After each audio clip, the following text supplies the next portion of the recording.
Ms. HANI ZOHRA MUHAMAD is a lead educational therapist and an educational advisor. HANI joined the Dyslexia Association of Singapore in 2006 and has over the years taught and worked with students with dyslexia and other comorbidities such as ADHD and SLI. HANI also contributes to the mentoring and training of new educational therapists, as well as support colleagues with challenging students.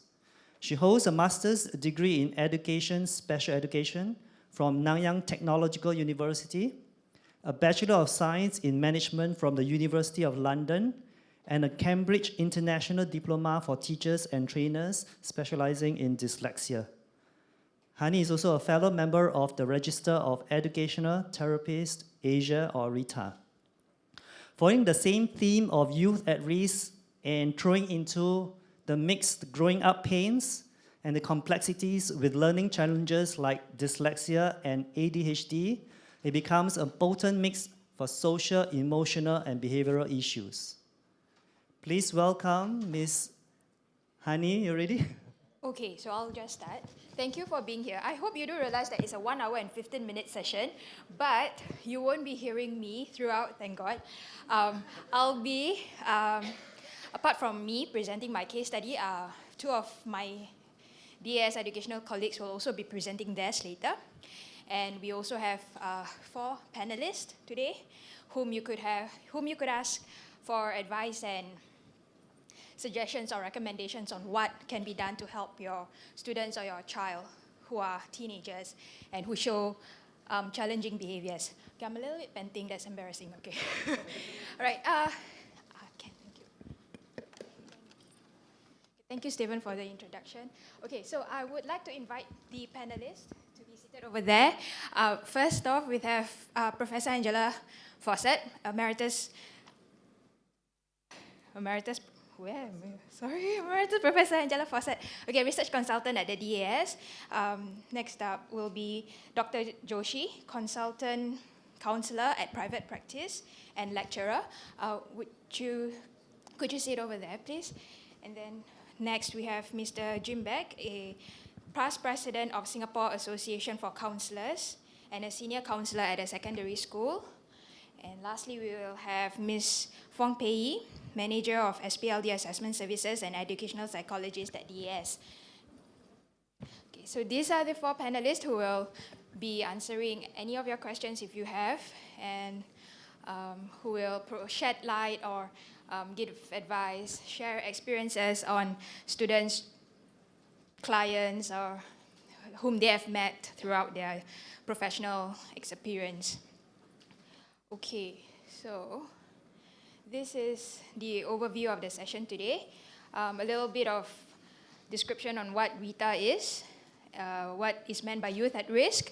I will use the term youth at risk, teenagers, teenage, adolescents very interchangeably today. There'll be 3 case studies shared. We'll see how the flow goes later. I may pause after the case studies to have your questions directed to the panelists, and then before I close the session, some strategies and recommendations.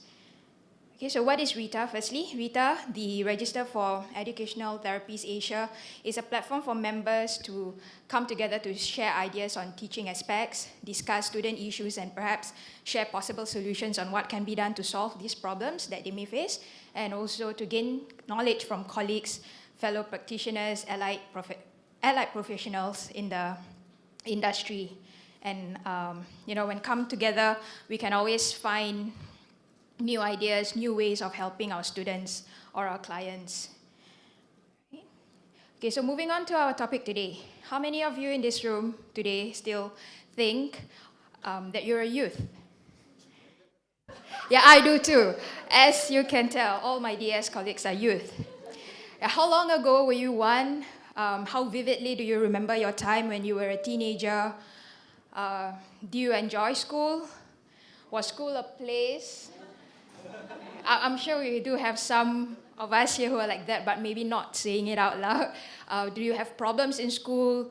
Did you learn well?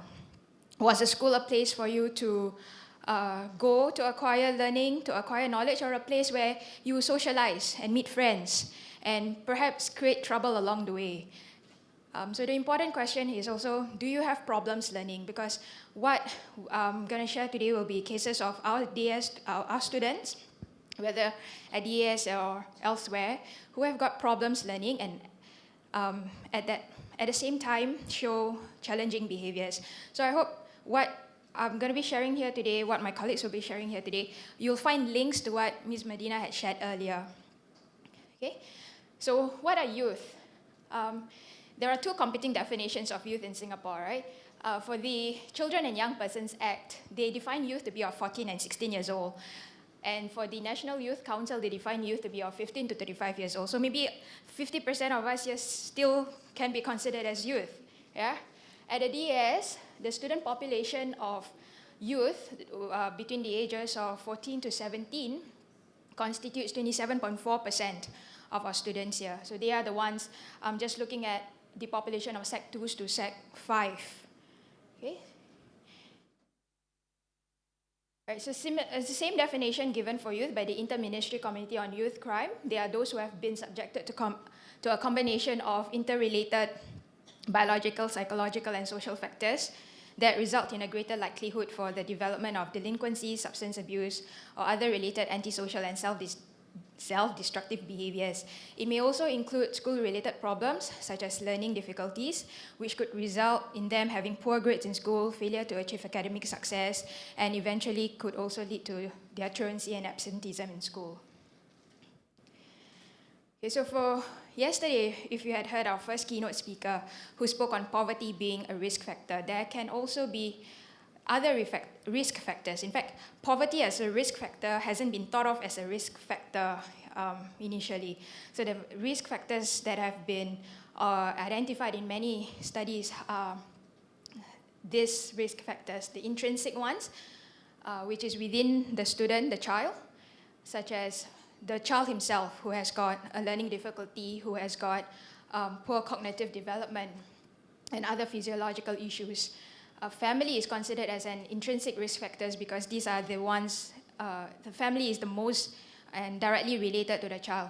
So if the child comes from a family whose parents are divorced, or they come from a large family and parents are not too proactive in keeping up with their academic and schoolwork, they've got very unclear discipline practices like what my colleague talked about earlier, different sort of discipline from either parent. So this could cause problems for the child in the home environment.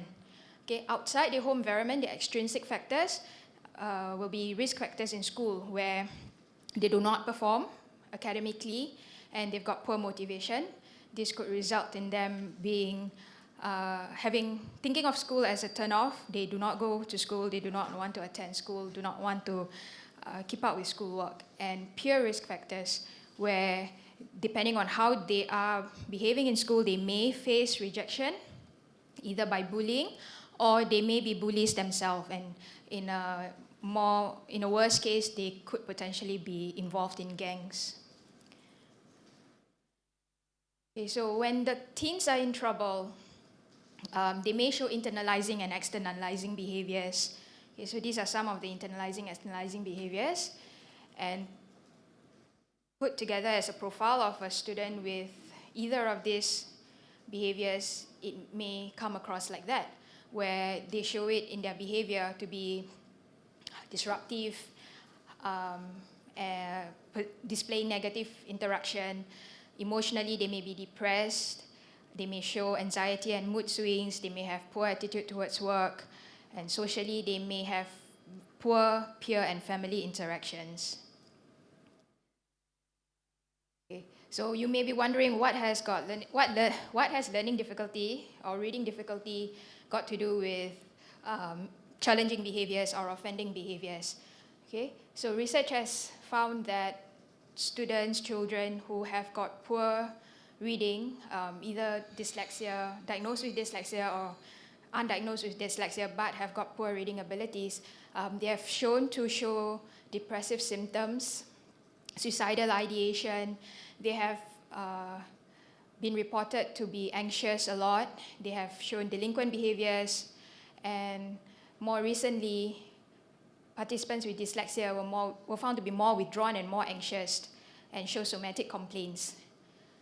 Okay. Aside from that, there is also social problems, attention problems, and this may come to internalizing or externalizing behavior. Okay, some behaviors are more prominent in males, and a lot of studies have shown that there are more male population showing behaviors than female. But most of these studies have also said that perhaps the boys are showing it more openly, while the girls are not quite showing it. Okay, so in the context of DAS, I'm just going to take behavioral challenges with thinking of those with ADHD, diagnosed with ADHD, and developmental language disorder, because these are the two comorbidities with dyslexia that we see. So you would know that dyslexia comorbid with a lot of other learning-related issues, ADHD being one of the most common ones, and the other one will be this developmental language disorder. Okay, so with ADHD students, the three traits of ADHD in attention, impulsivity, and hyperactivity. So these are the common traits you will see in a student with ADHD. Okay, with developmental language delay, previously known as specific language impairment, it has been found and it has been accepted that DLD is identified frequently in young offenders. Okay, a study done in UK found that a lot of their offending residents have got developmental language disorder. Okay, so again, the question is always, why do teenagers show such behaviors? Why are they misbehaving? Why are they being naughty? Okay, so Oregon listed these traits, or rather these reasons as to why teenagers, children, would want to be naughty or be challenging. Okay, so they would want to gain status among peers. They want to gain peer approval, gain attention from parents, from other adults whom they're working with. They do naughty things or they misbehave because they want to avoid work, and that work that they want to avoid can be easy, too easy, and they get bored, or too difficult that they feel that that their motivation, their self-esteem and confidence get crushed because it's too difficult.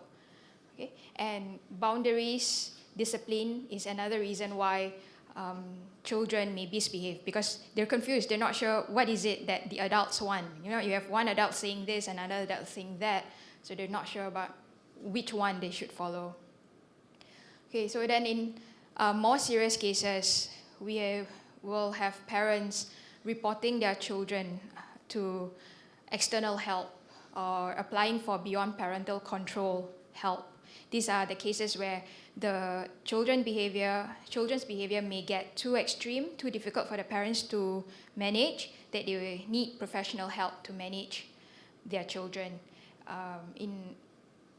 So over the years, the recent report has it that there has been an increasing application for beyond parental control, but not all of these cases end up with the children going to a special home. Okay, in fact, the positive thing is that statistics taken from the Ministry of Social and Family Development shows a decreasing number of youth in the home for both boys and girls. Okay, and this decreasing number can actually point to a good sign where perhaps there are increasing awareness on how teenagers can be helped and increasing support given to families with such children, and therefore they do not need to be sent to the homes. Okay, so these are some theory and statistics to think about, and moving on to the case study. Okay, so the case studies that I'll share, and then the other two case studies that will be shared by my colleagues, are all on our teenage students who show difficulties in learning and behavior. And think about the case studies that my colleague shared earlier, and you could bring up some questions later on.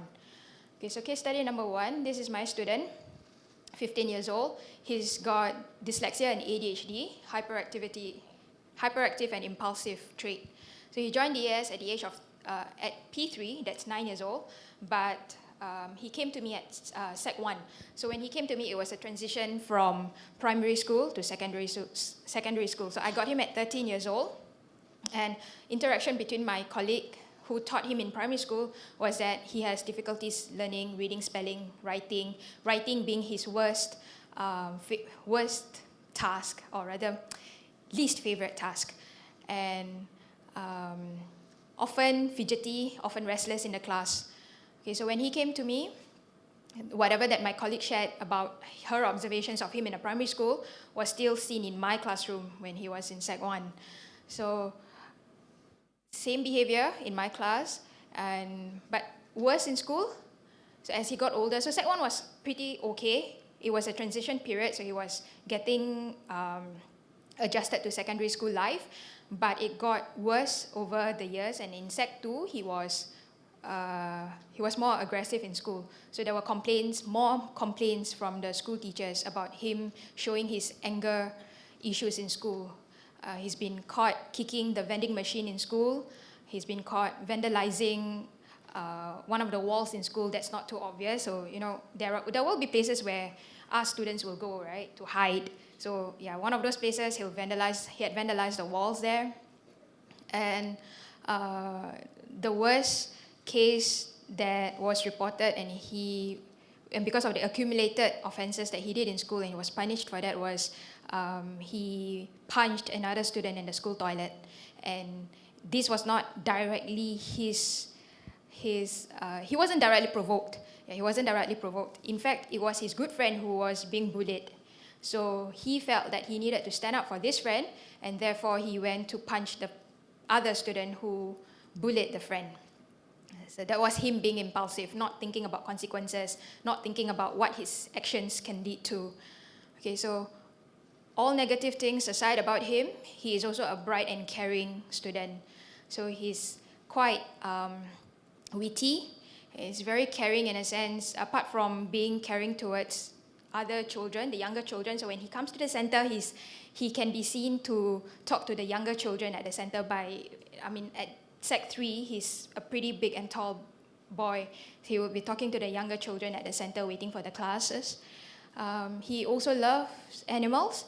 So what he would do with his mom is to go out looking for stray animals outside and feed them. And if they're injured, they will bring them home. So they will treat the dog or the cat at home. So this is the other side of him. So you see, like for me as his educational therapist, I hear the complaints that mom shared from school of him being aggressive, of him disturbing other students, being rude to teachers. But at the center, he's always very polite to the other educational therapists, very polite to an admin colleague, and very sweet and nice to the young children. And he loved animals. He really loved caring for them. Okay. So two sides of the same boy. Right. In the classroom, and this is my classroom, his progress in literacy was slow. He's got very low self-confidence. Whenever it comes to writing or comprehension, he would try to avoid as much as he can. He often says things like, I cannot do this, or because we're in a class of 3 students, including him, he would always say, oh, let them do it. They can do it better than me. So he always feel that he will not produce good work, especially when it comes to comprehension and writing. So in order to avoid such work, he would often talk, share.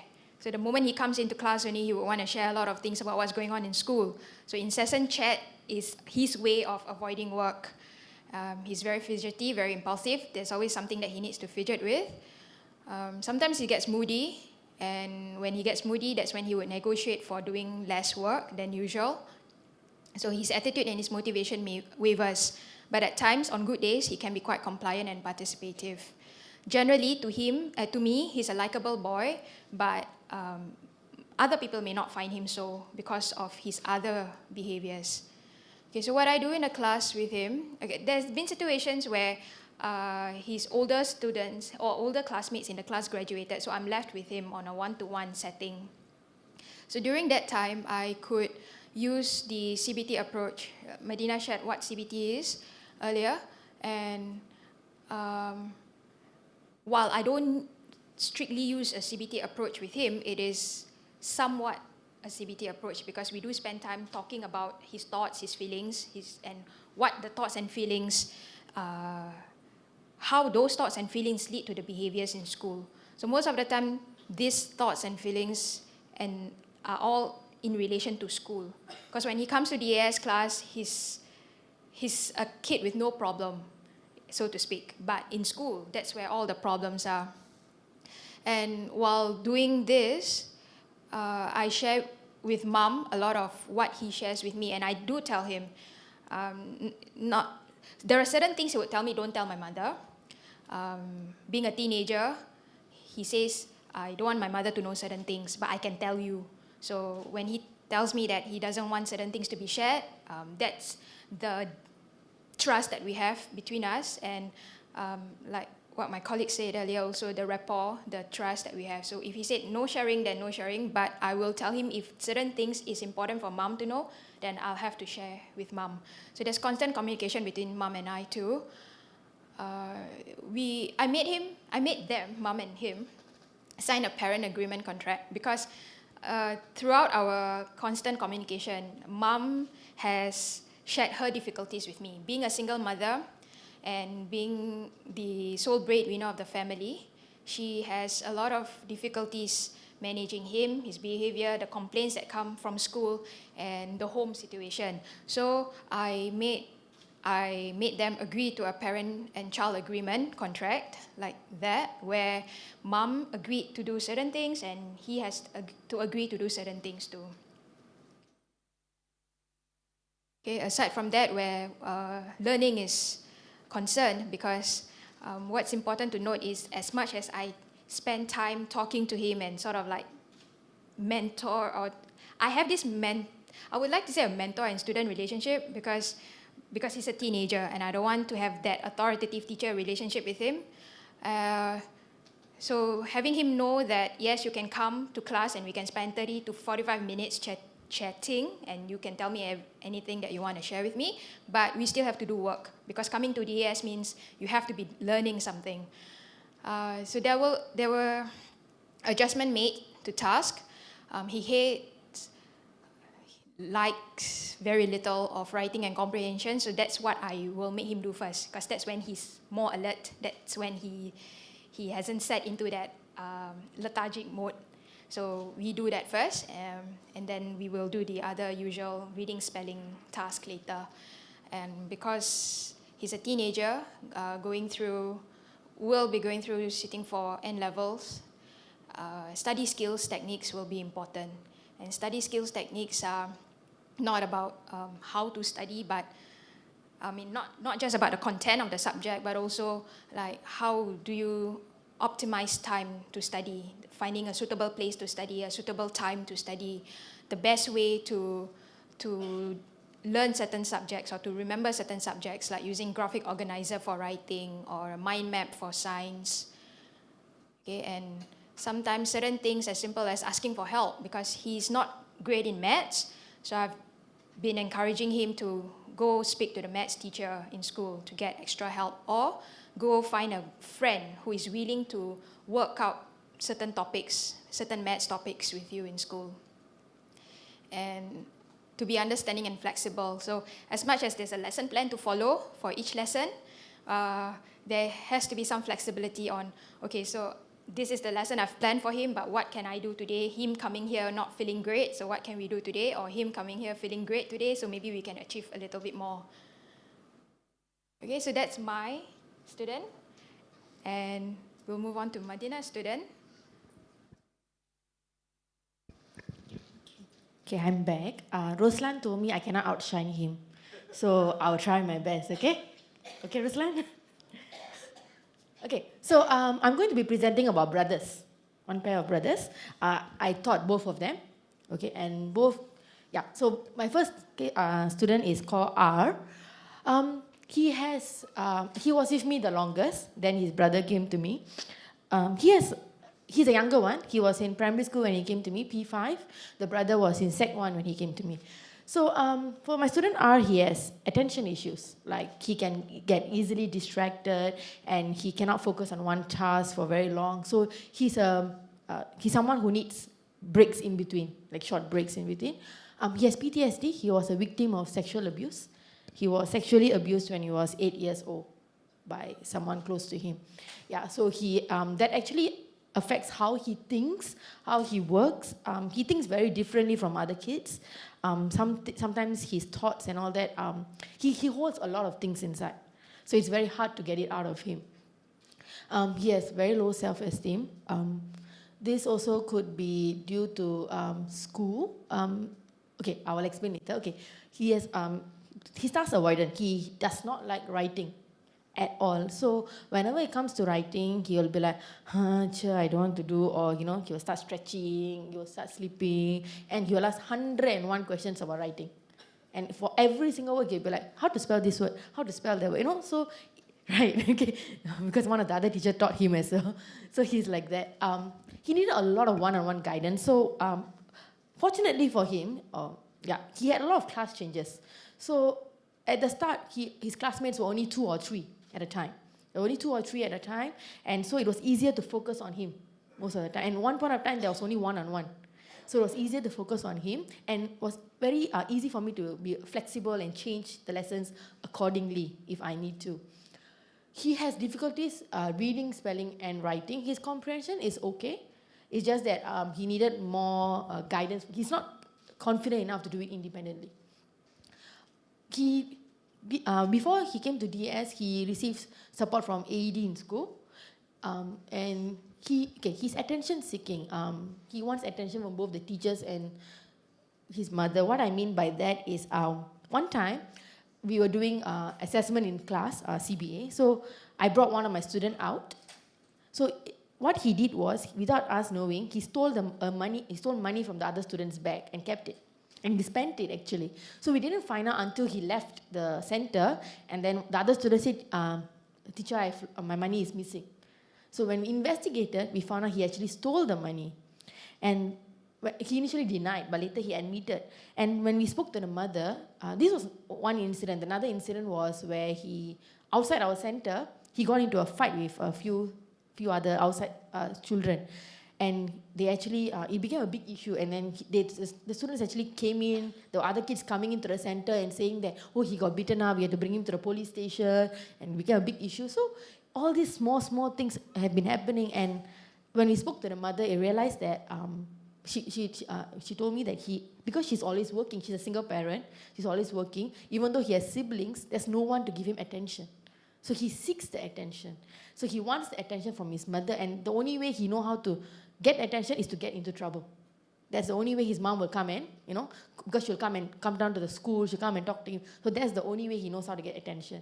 And in class, he doesn't misbehave that much, but more of like, I don't know how to do this, or I don't know how to do that, or he'll keep getting the attention back. He wants my attention. He always wants my attention on him.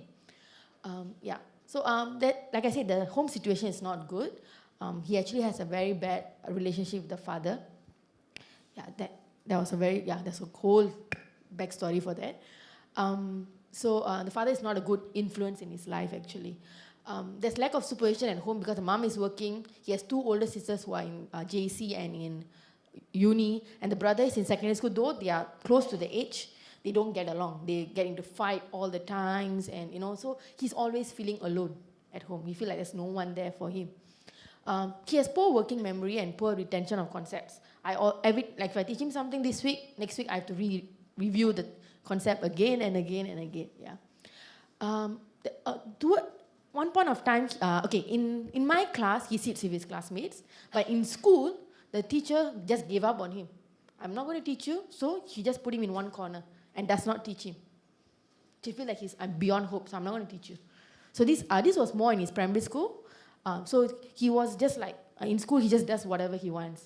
There's no one to give him the attention. And he's very easily influenced by his peers and others, and this causes him to get into trouble often. When I say easily influenced, like there was this one incident recently where so his father came back into his life, and his father actually told him that, your mom is the reason why we got a divorce. So she manipulated the son until the son started believing that the mom is the reason he doesn't have a father, and he actually took a knife and threatened her. Yeah, so it got to that bad incident. Yeah, so he's very easily influenced because he's actually, to me, he's actually very naive. He's easily, he's a very innocent boy, and he gets easily influenced because he seeks the attention, he seeks the love. So he's very easily, anyone tell him something, he just easily believes them. Yeah. He can be kind, caring and polite to people. In class, he always wants to share what happens in school. He's always willing to talk. He's very nice to the admin, to the other teachers. He always talks to me. Even after a later point in time, he moved to another teacher. He always comes and talks to me. He'll tell me what's happening. Yeah. So for me, I always have a soft spot for him. Others may. Yeah. So I actually missed him when he left me. Yeah. So for me, it's like no matter what people say, I always have a soft spot for him. Yeah. So I always defend him. Actually, I say he can do it. He has improved. The kind. Yeah. Yeah. But when you give him he gives a positive attitude when you give him personal attention. He will do your work if he gets the attention he wants.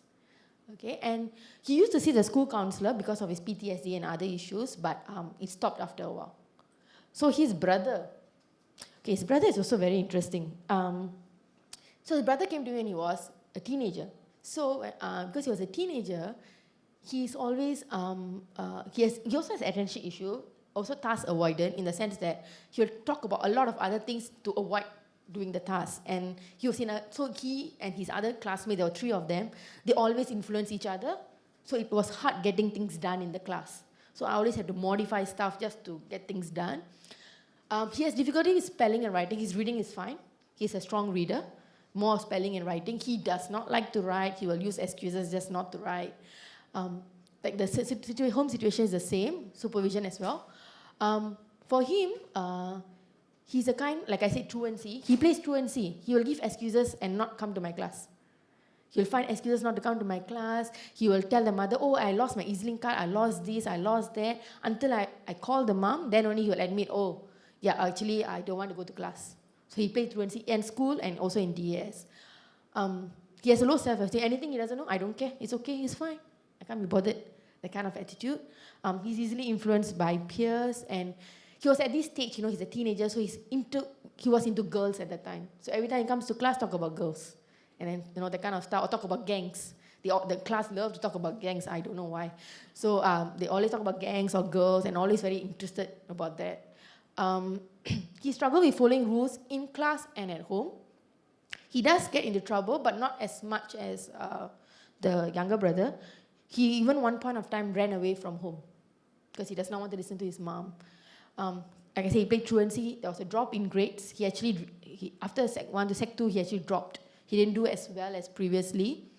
He can be verbally and physically abusive to some of his classmates, and especially to his younger brother. Like he literally threw a Lego at the brother, and the brother had to go for stitches. Yeah. As he grew older, he started to withdraw from the family. He started to be very influenced by the peers and wanted to hang out with the friends more. Yeah. And he likes to push boundaries. He likes to test boundaries to see how much you can handle. So yeah. So this is what I observed in the classroom. For R, he's often disruptive during lesson. He's easily distracted. But if you tend to use like computer or laptop or iPad, then you can get his attention easily. And you must pay him personal attention as well. So he wants attention. So when I'm helping other students, he wants the attention back. So he always gets very impatient and start talking or doing something to get my attention. Poor blending and phonological decoding. His reading initially at the start was really bad. He really cannot read on his own and needed my help to read even one word or two or phrases. And he doesn't like to write, so he prefers to talk. He can talk non-stop, but when you ask him to write, that's when the trouble starts, And he'll start saying, so in normal, other students will be writing one whole page. He'll be writing one paragraph, and that's it. That's the story. He can't think anymore. He's willing to learn, but the problem with him is you need to get his attention. You need to constantly encourage him, and you need to find tricks and ways to get his attention. Yeah. For I, same thing. He's distracted. But for him, he will distract others as well. So the whole lot of them will start getting to conversation that's completely different from my lesson. And there's lack of motivation, like consistent dishonesty. He doesn't tell the truth. He lies about where he is. He lies about what's happening in his life. And he has no remorse. He doesn't feel guilty for lying. He feels it's fine. And like I said, often talk about inappropriate topics. So for student R, what has been done is that in a class of he was in a class of 2 students for a while before he became 3. We set class and personal rules. So we had class rules for both the students and personal rules for between him and me. For example, like, okay, if let's say you finish all the things that we're supposed to do for today, you get to use iPad for 10 minutes at the end. Or you get to write using computer or iPad. So that motivates him. For him, that is his motivation. He wants to use the iPad. He wants to use a computer. And that's when he will do his work. Or point reward system.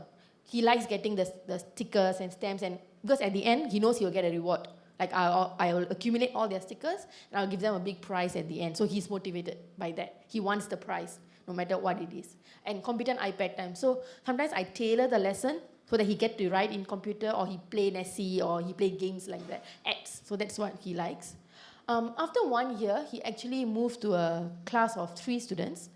So what I did was, we continued the computer and iPad time, we continued the reward system, but I gave slightly more breaks in between. So that, in between he has like 2-minute break, 1-minute break, just for him to move around or just get the energy out, and then he'll get back to lesson. The lesson will cater to his needs. Like I said, the computer and iPad times, and we shifted. Sometimes writing comes first, then the reading and spelling later. There was a buddy system. Later, there was a girl who joined my class, and she was quite high functioning. So I will ask her to help him out. So by helping him, the class lesson also moved faster, and he actually got the help from her. Yeah. And he was a bit scared of her, so he listened to her. So it worked in my favor. Really, she was fierce. She was like, you better listen to me, and he will listen to her. Yeah, so you need someone like that, okay? So yeah, she was my savior. And we always celebrate small successes.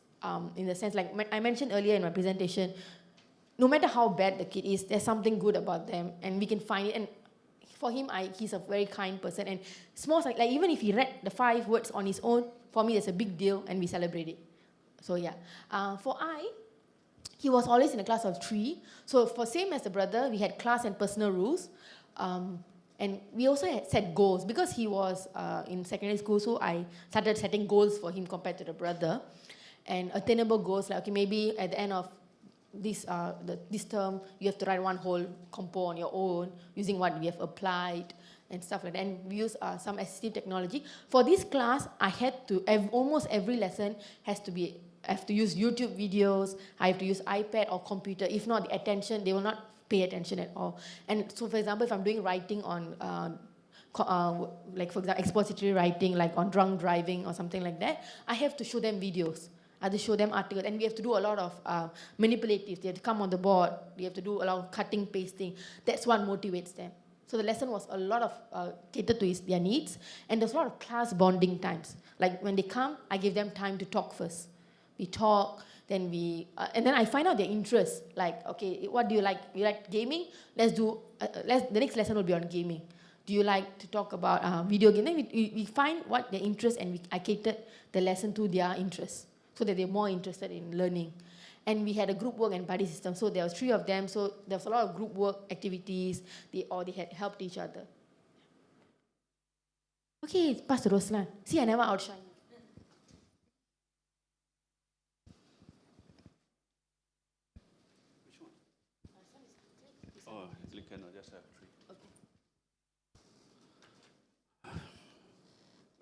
Good afternoon, everyone.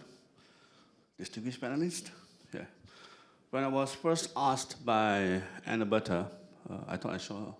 Is he here?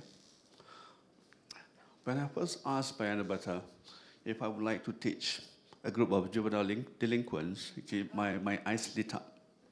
Earlier, I could still remember that day she came to my room and asked me this question. That's because when I was with the Ministry of Education, I had taught in Singapore Prison Service before, and actually, but those were adults. This time, actually, juvenile delinquent, and I believe actually that would give me the same experience. It was a wonderful, enriching experience. Now, my talk today exactly will be along this flow, I would like to share with you the factors that promote the transformation, if I can use that word. Because within 2 terms, half a year, I could actually see the transformation in this boy's behavior, attitude, right? Okay. First, to be honest with you, I would like to say, we as teachers and educators, we should not be judgmental. It's very easy to say that, to be honest with you. It's very easy for us to say that.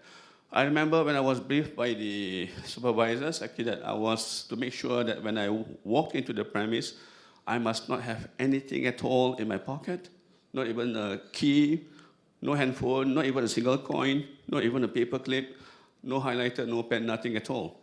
And they do exactly just check that, make sure there's nothing. So it's really quite a scary beginning, my God, okay? Then when I walked into the classroom, I was told that I will be having 5 students, and I said to you, I look forward to meeting them. But when I first walked in, I don't know why, they must be doing some kind of gym work in there, because all of them actually have tough body, very nice body, nice physique. They wear a body fit t-shirt and blue shorts, that's all. So whatever tattoos that they have, it's not much covered. So you can see the tattoos on their thigh, on their arms, all this and that.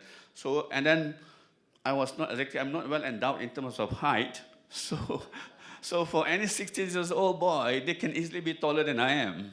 I could remember that day, the buzzer went off, and then these 5 boys, whom I call them gentlemen later, they walked past me and they just nodded their head, and I was a little bit intimidated, to be honest with you. And what did I tell you just now? Do not be judgmental. But it's already playing in my mind. Oh gosh, my God, actually tattoos here and there, actually, they look so fierce, they have a very tough physics.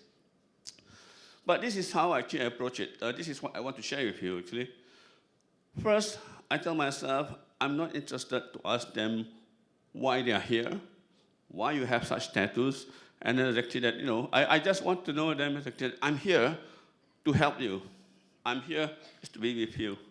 So it started off as actually a little bit tense, but after that, again, when I addressed them directly, I just got to know them individual by names, and I just asked them a little bit about themselves, and they seem to be responsive to me. Actually, they respond to my questions.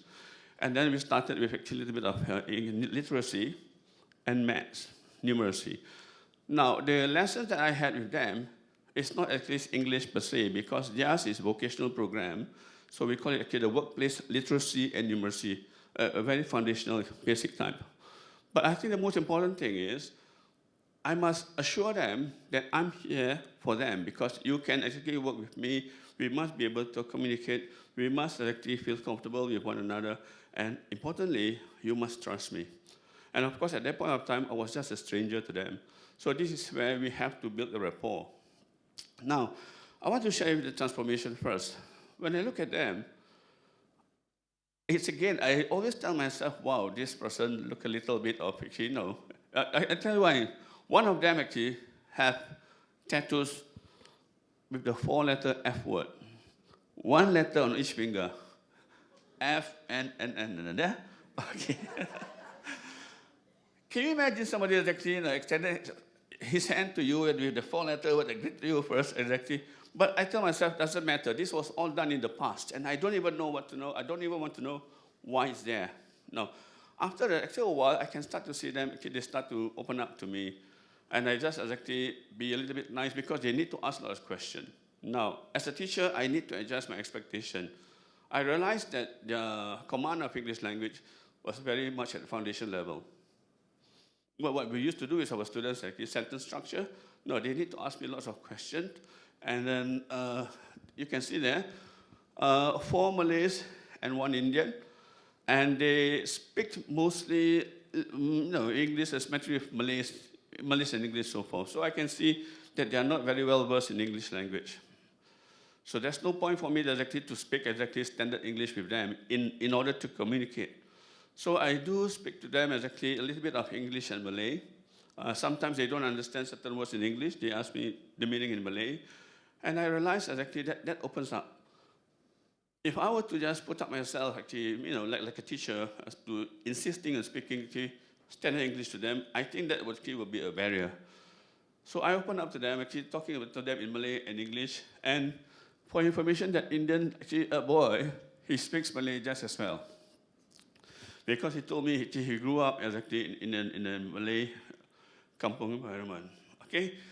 So now I began to like them. Then they started to open up. So I want to show you exactly, these are the signs of transformation. They begin to talk to me, they begin to ask me questions, and then they start to do their work in terms of English and maths. And then again, I want you to understand, for our foreign friends here, in Malay custom tradition, the younger one would usually extend their hand to, we call it salam, right? So if I can just demonstrate to you, for example, if I do this to you, yeah. Now this is the Western shake hand, but for us Malay, we will just do this, okay? Now this is funny moment. At the end of the lesson, they come forward. Before they leave, exactly with the guard standing outside, they start to approach me and then extended their hand. Listen, I was told no physical contact. And I was actually aware that there's a CCTV at the top of the ceiling there. But I want you to understand, in Malay custom, if the younger one extend your hand to you, if you refuse to exactly oblige, it will be seen as rejection. It's not nice for me. So can you imagine, actually, I wouldn't want to say, oh, no, that's not nice. So when I started to do this, I was a little bit hesitant. So anyway, I just extended my hand. It was very lovely, it was very touching. It's a nice gesture. So we call it salam. They salam me, and I was expecting the buzzer to go off. That, no physical contact, please, no. But nothing, it didn't go off. So exactly, the second one, the third one, so forth. And they keep doing that every time when they enter the classroom, and every time exactly when they leave the classroom, until the last lesson. You know what impact it has on me? It gave me that sense of fatherly in me. Because my eldest son is 22 years old, my daughter is 16. So I look at them, it's just like my children. Because even at DS, we don't do that. So every time, sir, then they just salam me, right? Every time they do that, I feel more in me, like I say, like a sense of fatherliness. So exactly, you are my boys, I'm here for you, I'm going to help you. Then the next transformation came about a few weeks later when they asked me, sir, can you also come back and teach us actually the Malay language? So obviously they want to see me more, if I can put it that way, because I'm teaching them English, maths, and then they want me to come back to teach Malay language. I tell you why exactly this come about. Because when they communicate with themselves, their sentence syntax is vernacular. I don't know, it's their own way of speaking, exactly. So every time when I talk to them in Malay, I speak standard Malay. So they commented, wow, so your Malay different, huh? I say, how is it different? But this is standard Malay. Exactly, if you can imagine teenager juvenile delinquents, when they speak Malay, exactly nowadays. So I said, I think you should know exactly speak Malay like this, will be better. So they will ask me seriously, sir, can you come back and teach us also Malay? Actually, we like to speak like you, Malay language. I said, that one I don't know, you got to ask your ma'am. Ma'am is a HOD, head department. And I thought he was just actually kidding, but 2 sessions later, the madam, who was head of department, came to me and said, Roslan, how come they're asking you to teach them Malay language? I said, oh, that means they're serious about it. It's not about self-glory or self-pride, but I want you to understand, these boys, they have made mistakes in their life. We are not going to go there and then to just directly chide them or directly comment or criticize for what they have done in the past. But if you can show them exactly that you are there for them, and then you can actually work together, they will open up to you. So look at this boy, for example. Who's clicking for me? No, okay. This boy is year 2. Year 2 basically is 16 years old. Remember, because he has failed his primary school living examination before, twice. So he's year 2, but actually he's older than any boy in secondary school system. Now, he had a short stint with DS before that, but he couldn't find, he didn't feel comfortable, and that was the year when he failed his PSLE, or the primary school living examination. Now he went to a school where the curriculum is different. It's very much vocational and hands-on. And I happen to know actually the principal. That principal here is a friend of mine. This same principal was also principal of Anderson Primary School, where one of our 3 centers actually located. And then he transferred to the school now. So we are friends. So when student H realized that I know that principal, or his principal, his face brightened up. He said, you know so-and-so? He says, yeah, we are friends. Then he said to sir, exactly, this is where the best part. He said to me, sir, my principal promised me if I do good, right, I will go back to school. I was very touched by that. And then I said to him, so-and-so, you are doing good. So I can even tell so-and-so, my friend there, that you're doing good. And I said, are you serious about going back to school? He said, yes, sir. That's what Mr. So-and-so promised me. Can you see that?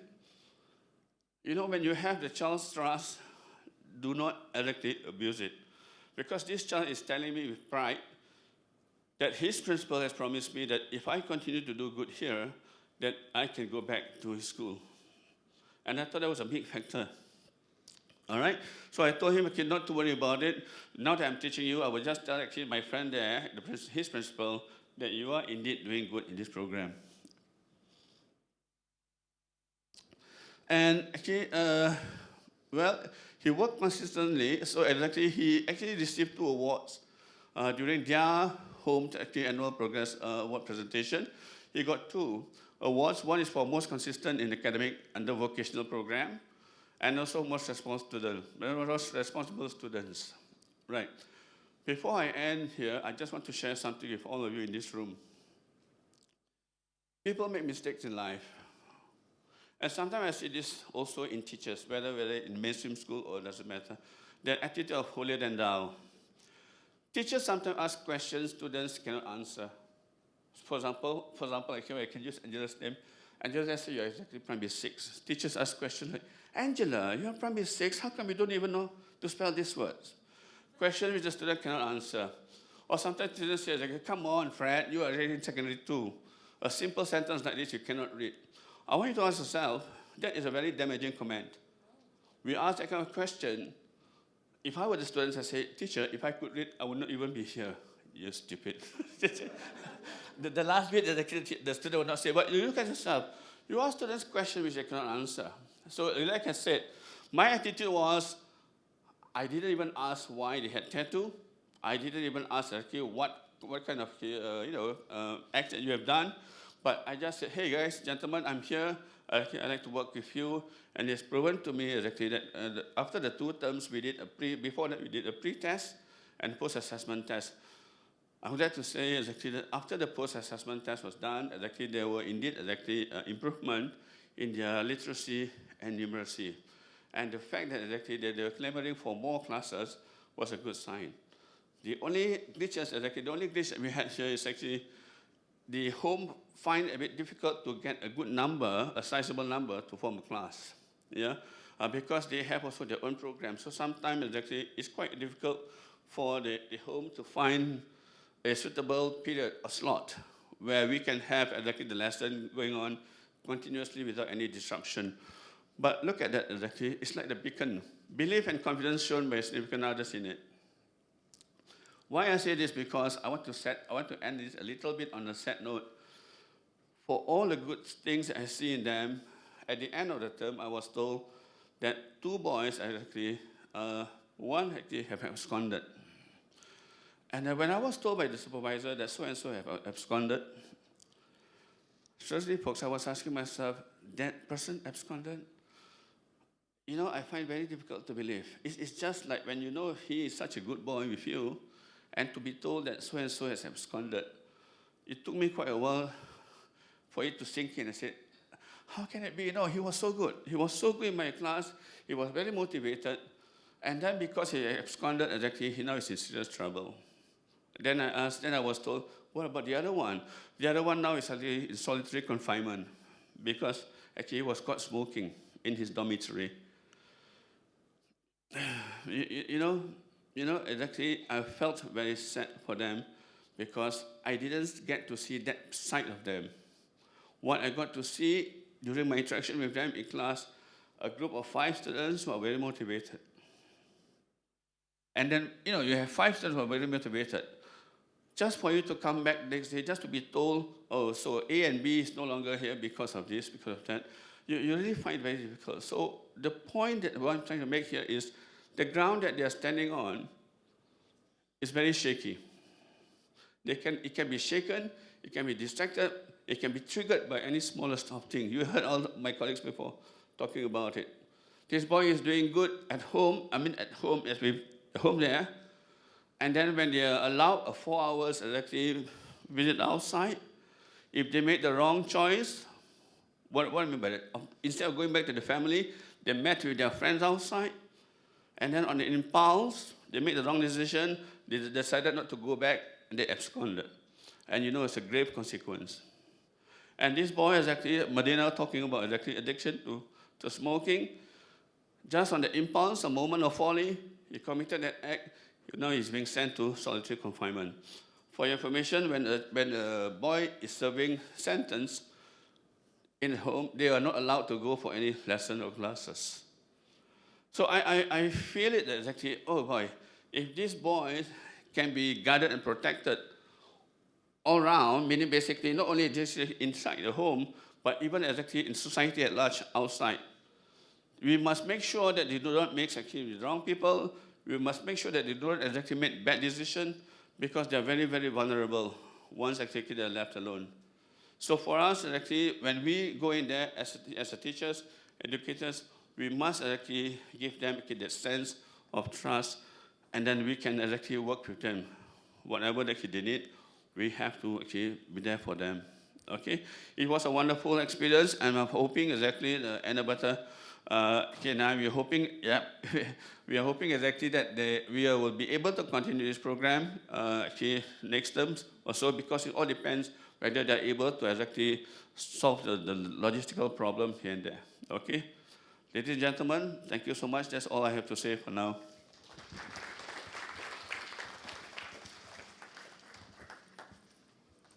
Thank you, Roslan, for sharing. Thank you, Roslan and Madinah, for sharing your student cases. Okay, I pause here for a while. If you have got any questions for our panelists, please go ahead. Okay, so if you're working with students who are teenagers, you have got children who are teenagers, feel free to ask questions. I do have strategies and recommendations to share in a while, but we'll see how it goes. Maybe I'll share the strategies, or you can post your questions. So, Prof. Thank you very much. Incredibly moving, I found. I'm sure everyone else agrees with me. But what I pulled out from that, this common thread running through it all, was this issue of trust, of the teacher as a champion, really, of believing, okay, let's put what you've done behind you, let's look at a fresh start, let's see what we can do together, working positively. And that's just an incredible approach. It's not something that seemed to work with the rest, because Roslan's guy got put in solitary confinement for smoking, which doesn't seem to me to be terribly bad, but nevertheless. But belief and a champion are the key factors, I think, for every child that we work with, whether they're children who have gone into themselves, withdrawn, become anxious and unable to cope, or whether they're children who are externalizing, like these case studies. And that's what I've always felt was the key, to find at least one person who thought that you could do it. And that seems to be the difference between a child who can succeed and one who will continue to fail. And so I found those very powerful and key things for us all to remember, that children are very dependent on us to actually help them to achieve their potential. Okay, I'll just add on. Okay, first of all, on behalf of Mr. Jim, Angela, and the other panelists, would like to thank DAS staff for having us here today. Thank you so much. Next is that what I would like to just say as a counselor is that every child is special. regardless of race, language, or religion, or even sexual orientation. And it's God's gift to that family to have the child with them. And of course, the family will do their best to bring and raise up. We have this saying in psychology, nature and nurture and all that. Of course, there is also the parenting skills, but not all family is happy nucleus family. There are dysfunctional families. So it's all up to none other than the educationalists who are here, the therapists, all of you here, the parents who actually provide the shaping of this child to be a great person in society as years to come. I think all of you deserve a round of applause. I will pass on to Mr. Jim, who will share his feedback. Good afternoon, everybody. Can't hear you all. Good afternoon, everyone. Wonderful. You see, the thing is that, first and foremost, I'd like to thank DAS and our speakers just now. I think they've done a fantastic job. Can you give them a round of applause, please? I was wondering when they invited me here, what is the purpose? Because the thing is that they seem to be doing their job very well. But after hearing all of them, I think I know why. They're all talking about me. You see, as they are sharing, I'm truly reflecting, the times gone by, where I'm seated now and where I was. I am dyslexic. I am visually impaired. I have ADHD, the AD part of it, and many other things. And when they're telling me all these stories, it's so real, and it's very true. And my comment will be is this. As a human being, we are a reflective and reactive creatures. Yeah, we are also, spontaneously responding or reacting towards many stimulus and environment. I hear the three presenters, and I sort of understand there's an underlying factor for the success or lack thereof. And I will surmise, because I'm not sure how much time we have. The point is this, no child wants to fail in school. When they go to school, they don't want to go to school to fail. But often than not, me experiencing the situation I did, as like Mr. Roslan says, it's very true. We are too judgmental. We are too prescriptive in diagnosis because we need to understand ourselves in relation to them, and hence impose these labels on them. And it is very sad. Why are they reacting the way they are? Because nobody wants to be highlighted for the embarrassment they are in. I remember the time when I was in school, I have an issue. Sometimes I begin to wonder, my dyslexic, is it, genetic or environmental? Because I remember in primary 3 when my teacher asked me, to spell this. Jim, can you spell problem? I say, okay, teacher, P-L-O-B-L-E-M. Wrong. She came to me and gave me an ear twisting. It's P-R-O-B-L-E-M. I say, teacher, that's problem. You say problem. Whose problem? Is it mine or yours? Of course, she chased me with a big ruler around the school, and that was the last time I entered class for English anyway. But it was a very interesting time for me too. When I reflect and do my work, and it really reminds me a lot of this. Why they work well in DAS and not in school? I'm in school, but I'm not saying anything otherwise. Because of the 4 A factors. When they are there, they are being acknowledged. Right, honey? You acknowledge them, right? You accepted them into your institution. They feel appreciated by that. And they feel associated by that. Then henceforth, the relationship is born and it's built upon that. The 4 A's is very crucial in us. Like when we work, if we don't have the 4 A's, we're going to give up that job, no matter how much it pays. Because if you're not going to be accepted, you're not going to be acknowledged, how much pay you're going to get, eventually you're going to be sick of it. you know. So remember that. And the thing is this, for parents, you know, having a child with special consideration is a blessing, you know. It is not a curse.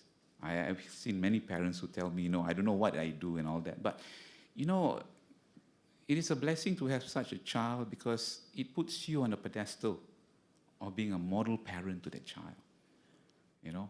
And the point is this, remember this, if everything else fails, remember 3 things now. Love your child, attend to their needs, and then address their behavior. We are all the same. All of us make mistakes. Just because some issues are more apparent, why are we being labeled? Of course, in my job, in Prof's job, we need some diagnostic positioning so that we can recognize them. But that should remain with us, not we impose it on them. That's not right. So, I mean, moving forward, we can expand a lot more. I can speak a lot more, but I will allow the other panelists to also share. You know, it is, to me, like A, B, C, D, E, F, G. There must be, within ourselves, that attitude adjustment that will lead to the belief and behavior, and then the character can change. But above all, you need to have that determination in order to be driven. And when they are driven, they need to be engaged effectively so their function will be fulfilled to achieve their goal. So it's like A, B, C, D, E, F. Yes, so everybody is listening. That's great. Yeah. So I'll pass to the rest before we make other comments. Just any other contribution, please go ahead. Okay, so maybe I'll just add on a little bit. Thank you very much to my colleagues for sharing. It was very nice to listen to, you know, your experiences. So I think my main takeaway from this is that,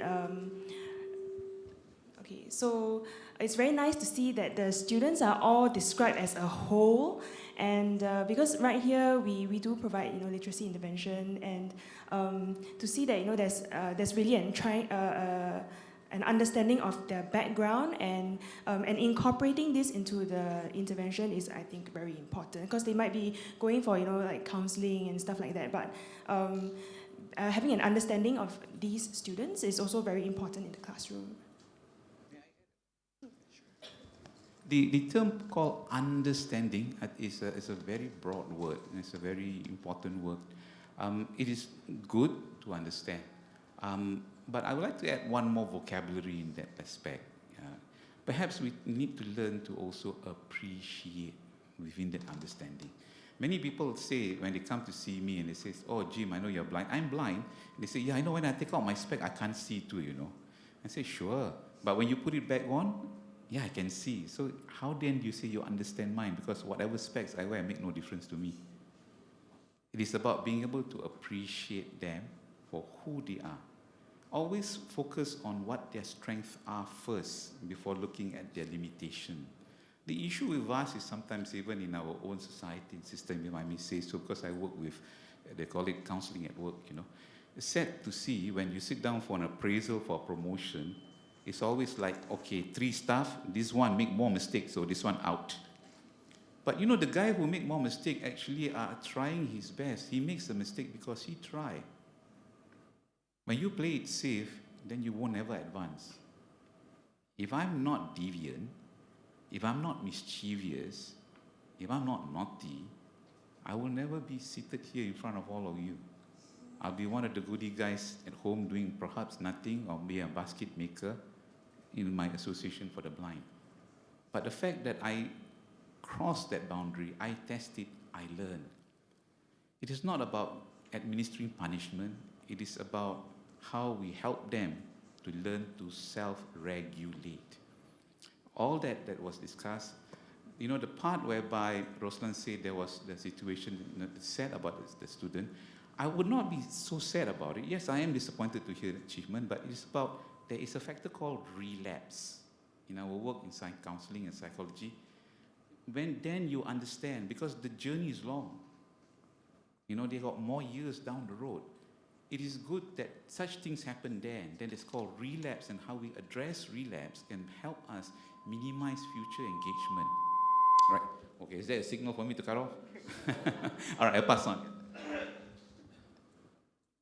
Any questions for the time being, please? Yes, would there be anything that the participants want to share? Good afternoon. My name is Phyllis from Kenya.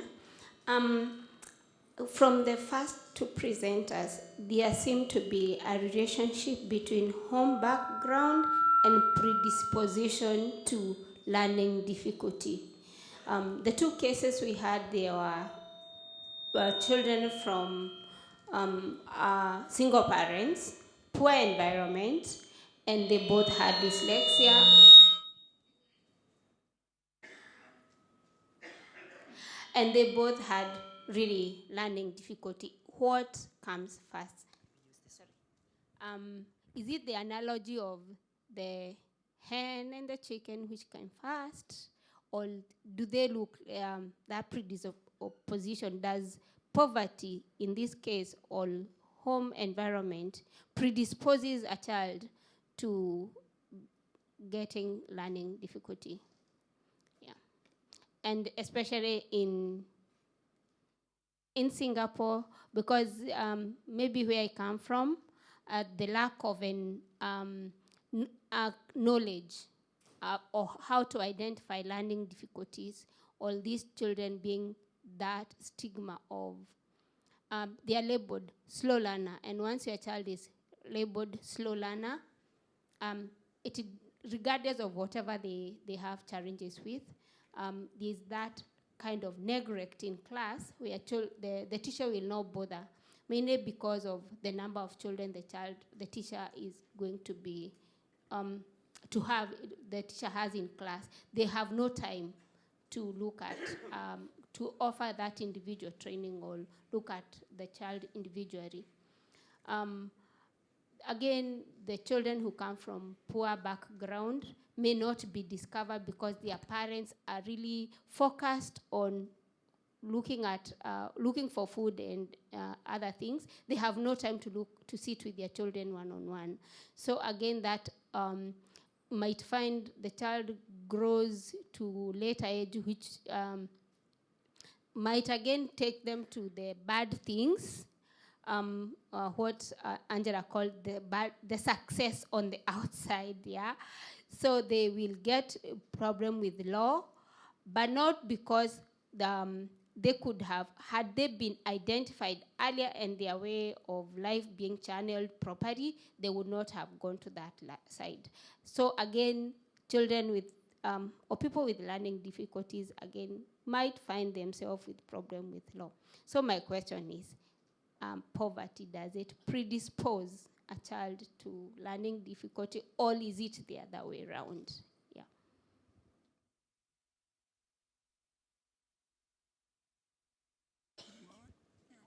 Somehow or other, we are in poverty in all the time. In whatever circumstance, either economically, intellectually, socially. Poverty is not an excuse for one's intellectual situation and position. It is about, for a child, having the proper guidance. The position of a family's SES, social economic status, yes, it does contribute, but it is about the quality of engagement, not the quantity of engagement parents have with child. You see, every one of the child, or even us, we are affected by normally the 5 domains. I got numbers and all, it's like a lecture now. Yeah? It is 5 domains. The domain of what supports the main domain of self are the 4 arresting factors, like the 4 legs of a chair, which is the family, the friend, the peer, the career, or the studies. Each one of these domains has an extrinsic and intrinsic influence upon that person. I came from a past, madam, where my father was a sailor. To make ends meet, my father brought in sugar. Of course, now I can talk about it. Last time, the customer coming down for me. Brought in sugars and rice from Indonesia, and we repacked it to sell. I bring, packets of rice to school, not textbook, but I am who I am here today. It is about my parents' guidance. with regards to my situation that's more important. My dad, I hardly see him. You know, in a month, maybe three days in a month. But every time when he comes back, it is about quality engagement. Most of the time, parents who does not know how to engage their child will always lean, just like the child itself, on an excuse of avoidance when they do not know how to interact with them. I have a child who's blind. I don't know how to interact with them, you know, so I avoid them. It is because they are fearful of setting the son or the daughters into a wrong direction. So the thing is that, like, when I was young, I was the most mischievous kid you can ever find. I thought being 44th in class was a very good number. Instead, it was the other way around, supposed to be number 1. So the point here is, you know, it's about the exposure and understanding. We tend to always do like what we do to our kids, give them the label. And when we cannot manage, oh, I have a poor SES, my economic, you know, income is very low, I have to look for others. I ask parents, you go out there and you work, who are you working for? For your family, for your child. But if you come back and they're no longer there, what's the use of that money and effort you put in? We need to be balanced in our sense of responsibility in engaging in life, not just with our family. There must be a balance. We need to find that middle ground, you know, and everyone is responsible. It is not just the school responsible for the child. It's not just the peer. It is the parents too. Don't forget, mothers, you give birth to them. Fathers, you hold their surname. We are all responsible. I remember a parent who was going to issue with ADHD child and said, Mr. Jim, you want my child, can have it. I said, sure, man, pass me his birth cert. If you don't want to do it, I will. It's about the lack, but the thing is this, I also, sometimes there are also the other factor. Parents too are also affected by their emotional state when they see the son or daughters in such a state. How are we helping them?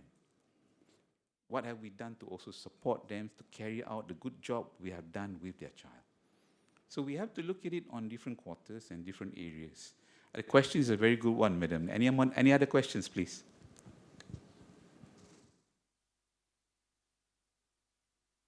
No? No more questions? Okay, perhaps if you have questions later or some thoughts later, you could approach any one of our panelists. But yeah, due to the interest of time and to wrap up, I have got some strategies to share. They're not classroom strategies because I think with this group of teenagers, we cannot deal with the learning. We cannot settle their learning if we don't settle the other aspects of things. Okay, so some of the strategies here, identify. Okay, so first and foremost, because of their low self-esteem, low confidence, knowing that they're not doing well in school and they have a reason for not doing well in school due to their poor reading ability, or if they have got dyslexia, then we've got to boost their self-esteem first through improving their reading ability. Okay, then nextly, help them to identify pro-social factors or behaviors. Okay, I'm using my student as an example. He is very cooperative and helpful, and he's also very caring. So I do remind him very often that these are the good things in him, and he should be showing a lot more of this in school. Okay. Identify pro-social skills, example, perspective taking, empathy, and self-regulation. So again, my student as an example, he's got ADHD, and with his hyperactivity and impulsivity, self-regulation is very challenging for him. So again, how then can I help him? Or because of my regular interaction with mom also helps in with reminding him to self-regulate.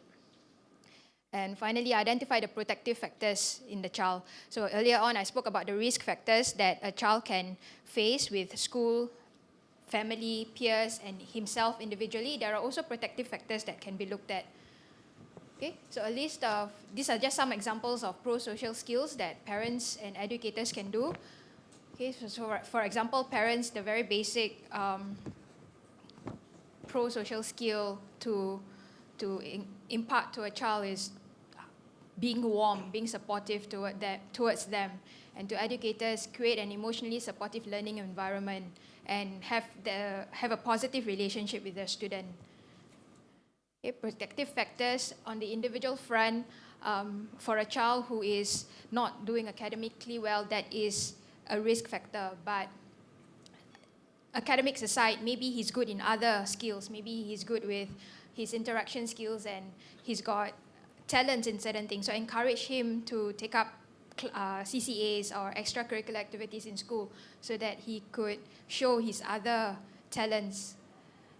With the family, family provides structure, limits, rules, monitoring, and predictability. So again, earlier on, if we talked about a family that has got poor structure or parents who are conflicting in their disciplinary methods, that is a risk factor, but to have the protective factors and parents to come together and decide what could be the best disciplinary methods to approach with that child. Okay, with the school, neighborhood, and community, opportunities for engagement. So my student, for example, he gets involved in a football team. So that's another thing that when mom and I talk and discuss, he enjoys soccer. So mom looked out for a particular team that he could join to play soccer during the weekend. And by joining this group, after some time, after playing soccer with them for a while, the coach feels and identifies that he can make a good goalkeeper. So then between mom and I, we discuss about how we can help improve or encourage him to be regular in his attendance with the football training, and mom communication with the coach will be towards how the coach can get him more involved in training to be a goalkeeper. Okay, so other strategies like adopt a multimodal management. So again, it's not just one way of working with the student. At the DS, we do look at the classroom adjustment and environment in terms of task adjustment.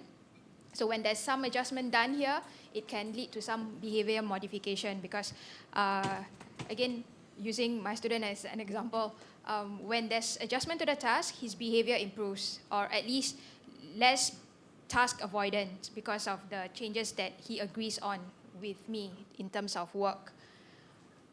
Mentoring and counseling, my student receives counseling in school, but like I said earlier, at the DS, I adopt the mentoring student or mentor-student relationship with him and allows for talk time, and that talk time is where he expresses a lot of his feelings and thoughts with me. And from there, I find ways to guide him towards a better behavior in school if we can work it out that way. Alternative options here, I employ the behavior contract. Rights and responsibilities, this is something we talk about, like I talk about with mom. Like because he's a teenager, he needs to know the kind of responsibilities he should have at home. It's just the two of them, mom and him, because father is incarcerated. So, and mom is the only sole breadwinner. So we emphasize to him that because mom is working and mom is doing a lot of things to take care of the family, you need to have some responsibility as a son to be taking care of her and to be taking care of the home too. He has ADHD. I do not put medication here, even though he's got ADHD. So because I think medication is something that is a little iffy. But yeah, medication can be an alternative option if the child has ADHD.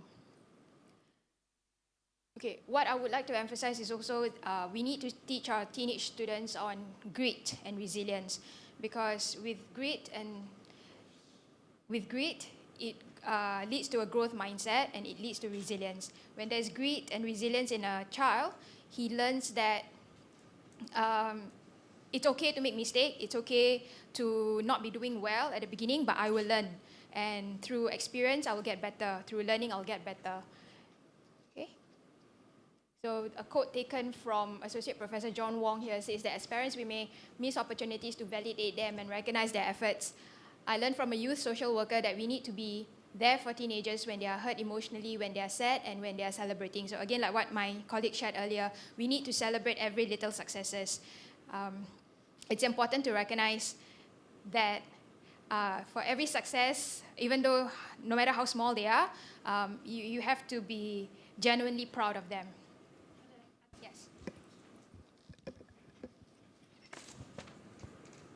Brilliant.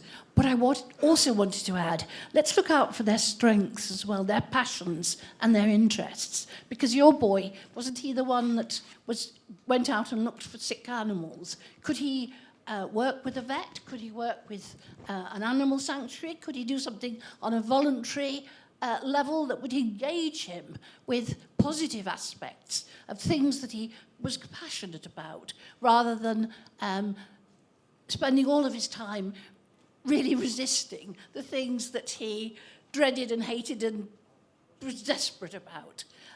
That's what I would like to see. Each child being given that opportunity to find their particular profile. You've done an amazing job here in pulling out both the strengths and the weaknesses within those individuals. But if we could actually work towards those strengths, then we could actually change the world, I think, for these children.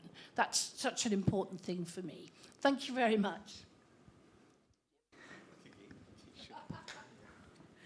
What I will add on is this, is that, you know, a person, a child, without interest in direction will not serve any purpose. Remember that. Any child, any person without interest in direction will not serve any purpose. In that sense, you need to really find out what they are good for. I mean, as parents, we always want them to be doctors and lawyers, and who's going to be patients? You know, one size can't fit all, so you must try. 1 degree shift will make a tangible difference in the children.